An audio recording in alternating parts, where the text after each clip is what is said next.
Iron Man, directed by Jon Favreau. The movie stars Robert Downey Jr. as Tony Stark, a billionaire who owns the business of Stark Industries. He takes the flight out to the Middle East to experiment a new weapon called the Jericho missile. But while he's over there, his vehicle then hits a landmine, and he is then abducted by a terrorist group called the Ten Rings. While he's there, he meets a person named, I think his name is Jensen, and together they build a prototype Iron Man suit, to help Tony Stark escape. And in Tony Stark's escape, Jensen he sacrifices himself. James Rhodes he finds Tony Stark and brings him back to, New York City or wherever Stark Industries is at.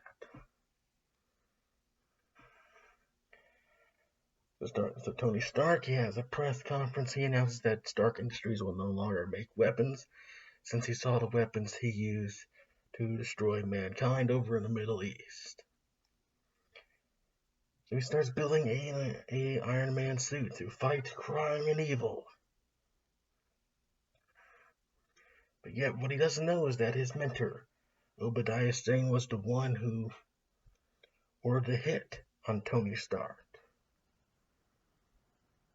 He stole the Ten Rings, the Jericho missiles, and in return, Obadiah Stane gets his own Iron Man suit called the Ironmonger. At the end of the film, we see Tony Stark. He has to set up his Iron Man to take out the evil Ironmonger. At the end of the movie, towards the end, we have a press conference about what happened at Stark Industries, and Tony Stark addresses to the world that he is Iron Man. He said, "I am Iron Man," which I was in the theater, I saw the movie, and I was shocked that he announced his identity in front of the world just like that. And usually I would have an issue with that because when you're a superhero and you announce your real name to the world, you're blurring the lines between the superhero and the man behind the mask. And if you're not careful enough, you're going to have what happened in the Sam Raimi trilogy. Spider-Man announced to the world that he was Peter Parker. His friends knew who he was. His enemies knew who he was.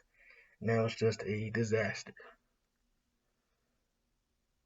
Right, McGuire's Spider-Man series started off great, but then they sucked because everyone knew who he was. They started to screw the pooch on that in that Garfield series, and they're also starting to do that on the Tom Holland series. But Tom Holland, he's charismatic, so I don't mind him as Peter Parker, going around telling the world he's Spider-Man. But I don't really like that he told Aunt May, but I do like the relationship that Aunt May has with Hogan. But this movie, I didn't mind it. Because I think Tony Stark is a responsible person that can balance Tony Stark and Iron Man. As far as Iron Man goes,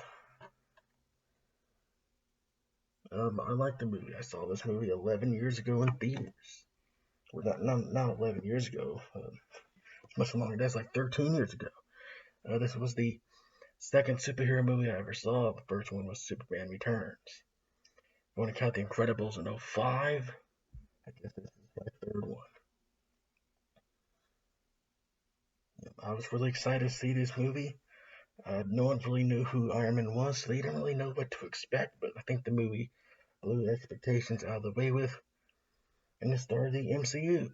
The post-credit scene of the movie saw Nick Fury, which this teases the road to the Avengers movie that came out 4 years later. But Iron Man, I like the movie. 10 out of 10. I think it's one of the most important Marvel films that it's one of the most important films that Marvel has done. I think the movie and the special effects still hold up to today. But Iron Man, like I said, 10 out of 10. I like the movie.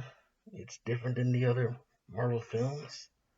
And Robert Downey Jr., he fits the character. He really does.